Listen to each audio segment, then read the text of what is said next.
ಜಂಬೂ ಸವಾರಿಗೆ ಕ್ಷಣಗಣನೆ ಆರಂಭವಾಗಿದೆ. ಚಿನ್ನದ ಅಂಬಾರಿ ಹೊರಲು ಬಲರಾಮ ಸಜ್ಜಾಗಿದ್ದಾನೆ. ಬಲರಾಮ ಸತತ 13ನೇ ಬಾರಿ ಚಾಮುಂಡೇಶ್ವರಿಯನ್ನ ಹೊತ್ತು ಸಾಗಲಿದ್ದಾನೆ. ಬಲರಾಮನ ಸಿದ್ಧತೆ ಬಗ್ಗೆ ನಮ್ಮ ಪ್ರತಿನಿಧಿ ಕೆಪಿ ನಾಗರಾಜ್ ನೀಡಿರೋ ವಾಕ್ಥ್ರೂ ಇಲ್ಲಿದೆ. 401ನೆಯ ನಾಡ ಹಬ್ಬ ದಸರೆಯ ಪ್ರಮುಖ ಆಕರ್ಷಣೆಯಾದಂತಹ ಜಂಬೂ ಸವಾರಿ ಆರಂಭವಾಗುವುದಕ್ಕೆ ಈಗ ಕ್ಷಣಗಣನೆ ಆರಂಭವಾಗಿದೆ. 750 kg ಚಿನ್ನದ ಅಂಬಾರಿಯನ್ನು ಹೊತ್ತು ಸಾಗುವಂತಹ ಬಲರಾಮ ಈಗ ಅಲಂಕೃತಗೊಳ್ಳುತ್ತಿದ್ದಾನೆ. ಬನ್ನಿ ಯಾವ ರೀತಿಯಾಗಿ ಬಲರಾಮ ಅಲಂಕೃತಗೊಳ್ತಾ ಇದ್ದಾನೆ ಅಂತ ನೋಡೋಣ.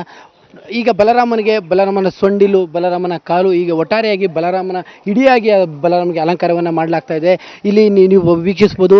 ಈ ಒಂದು ಭಾಗದಲ್ಲಿ ಅಂದರೆ ಬಲರಾಮನ ಈ ಭಾಗದಲ್ಲಿ ರಾಜ ಮಹಾರಾಜರ ಅಂದರೆ ನಮ್ಮ ಮೈಸೂರು ರಾಜರ ಹೆಗ್ಗುರುತನ್ನು ಇಲ್ಲಿ ಬಿಡಿಸಲಾಗ್ತದೆ. ಈಗಾಗಲೇ ಬೆಳಿಗ್ಗೆಯಿಂದಲೂ ಕೂಡ ಈಗಾಗಲೇ ಮೈಸೂರಿನ ಅರಮನೆ ಅಂಗಳದಲ್ಲಿ ಬಿಟ್ಟಿರುವಂಥ ಈ ಆನೆಗಳಿಗೆ ಈಗಾಗಲೇ ಆರಂಭಿಸಲಾಗಿದೆ. ಕೇವಲ ಬರೀ ಬಲರಾಮ ಆನೆ ಮಾತ್ರ ಅಲ್ಲ, ಪ್ರತಿಯೊಂದು ಆನೆಗಳಿಗೂ ಕೂಡ ಇದೇ ರೀತಿಯಾದಂಥ ಅಲಂಕಾರವನ್ನು ಮಾಡಲಾಗ್ತಾ ಇದೆ.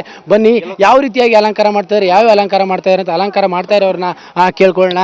ಸರ್, ಈಗ ಏನು ಅಲಂಕಾರ ಮಾಡ್ತಾ ಇದ್ದಾರೆ ಸರ್? ಈಗಾಗಲೇ ನಾವು ಅದಕ್ಕೆ ಸಂಪ್ರದಾಯವಾಗಿ ಗಂಡು ಬೆರಂಡ ಆಮೇಲೆ ಶಂಖಚಕ್ರ ವಿನ್ಯಾಸವನ್ನು ಮಾಡ್ತಾ ಇದ್ದೀವಿ. ಆಮೇಲೆ ಕಾಲುಗಳೆಲ್ಲ ಹೂ ಬಳ್ಳಿ ಅಲಂಕಾರ ಮಾಡ್ತಾ ಇದ್ದೀವಿ. ಸರ್, ಬೇರೆ ಬೇರೆ ಆನೆಗಳಿಗೆ ಬೇರೆ ಬೇರೆ ಮಾಡ್ತೀರಾ ಅಥವಾ ಹೇಗೆ ಸರ್? ಬಲರಾಮನಿಗೆ ಮಾತ್ರ ವಿಶಿಷ್ಟನಾ? ಇಲ್ಲ, ಎಲ್ಲ ಆನೆಗೂ ಇವು ಸಿಂಹ, ಇವು ಸಂಗಿ ಇವು ಇರಲೇಬೇಕು.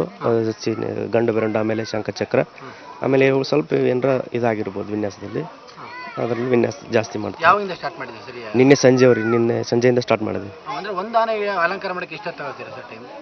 1 ಗಂಟೆ ಮೇಲೆ ಬೇಕಾಗುತ್ತೆ. ನೀವು ಎಲ್ಲಿ ಅವರು ಸರ್? ನಾವು ಹುಣಸೂರಿಂದ ಬಂದಿದ್ದೀವಿ. ಎಷ್ಟು ಜನ ಟೀಮ್ ಬಂದಿದ್ದೀರಾ? ಒಂದು 8 ಜನ ಬಂದಿದ್ದೀವಿ.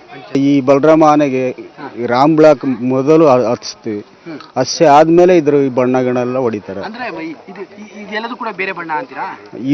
ಇದು ಬೇರೆ ಬಣ್ಣ ಆಗಿರ್ತದೆ. ಅದ್ರ ಮೇಲೆ ಈ ಬಣ್ಣ ಬೀಳ್ಬೇಕಾದ್ರೆ ಆನೆ ಲಕ್ಷಣ ಬೇರೆ ಆಗಿರ್ತದೆ. ಮೊದಲಿಗಿಂತ ನೋಡಕ್ ಚೆನ್ನಾಗಿ ಕಾಣಿಸ್ತದೆ. ಬೇರೆ ಆನೆಗಳಿಗೆ ಈ ತರ ರಾಮ್ ಬ್ಲಾಕ್ ಹೊಡೆಯೋದಿಲ್ಲ. ಈ ಬಲರಾಮ ಆನೆಗೆ ಮಾತ್ರ ರಾಮ್ ಬ್ಲಾಕ್ ಹೊಡಿತೀವಿ. ಬೇರೆ ಎಲ್ಲ ಆನೆಗಳು ಕೂಡ ಅದರ ಮೇಲೆ ಅಲಂಕಾರ ಮಾಡಿದ್ರು ಕೂಡ ಕೇವಲ ಬಲರಾಮನಿಗೆ ಮಾತ್ರ ಈ ರೀತಿಯಾಗಿ ಕಪ್ಪು ಬಣ್ಣದ ಒಂದು ಬಣ್ಣವನ್ನು ಬೆಳೀತಾರೆ. ಯಾವ ಹಂತದಲ್ಲಿ ಈ ಕಪ್ಪು ಬಣ್ಣವನ್ನು ಬಳದಂತಹ ಸಂದರ್ಭದಲ್ಲಿ ಅದರ ಮೇಲೆ ಬರೆಸಿರುವಂತಹ ಚಿತ್ರಗಳು ಅತ್ಯಾಕರ್ಷಕವಾಗಿ ಕಾಣ್ತವೆ. ಹೀಗಾಗಿ ವಿಶೇಷವಾಗಿ ಬಲರಾಮ ಅಂಬಾರಿಯನ್ನು ಹೊತ್ತು ಸಾಕ್ತಾ ಇರುವಂತಹ ಸಂದರ್ಭದಲ್ಲಿ ಬಹಳ ಅದ್ಭುತವಾಗಿ ನಯನ ಮನೋಹರವಾಗಿ ಕಾಣೋದಕ್ಕೆ ಇದು ಕೂಡ ಪ್ರಮುಖವಾದಂತಹ ಕಾರಣ ಅಂತಾನೆ ಹೇಳ್ಬೋದು. ಒಟ್ಟಾರೆಯಾಗಿ ಹೇಳೋದಾದ್ರೆ ಬಲರಾಮ ಏನು ಅಂಬಾರಿಯನ್ನು ಹೊತ್ತು ಸಾಗೋದಕ್ಕೆ ಈಗ ಸಂಪೂರ್ಣವಾಗಿ ಸಿದ್ಧವಾಗಿದ್ದಾನೆ. ಅವನನ್ನು ನೋಡೋದಕ್ಕೆ ನೀವು ಕೂಡ ಸಿದ್ಧರಾಗಿದ್ದೀರಿ. ಕ್ಯಾಮರಾ ಪರ್ಸನ್ ವೇದಮೂರ್ತಿ ಜೊತೆ ಕೆಪಿ ನಾಗರಾಜ್, ಸುವರ್ಣ ನ್ಯೂಸ್ 24/7 ಮೈಸೂರು.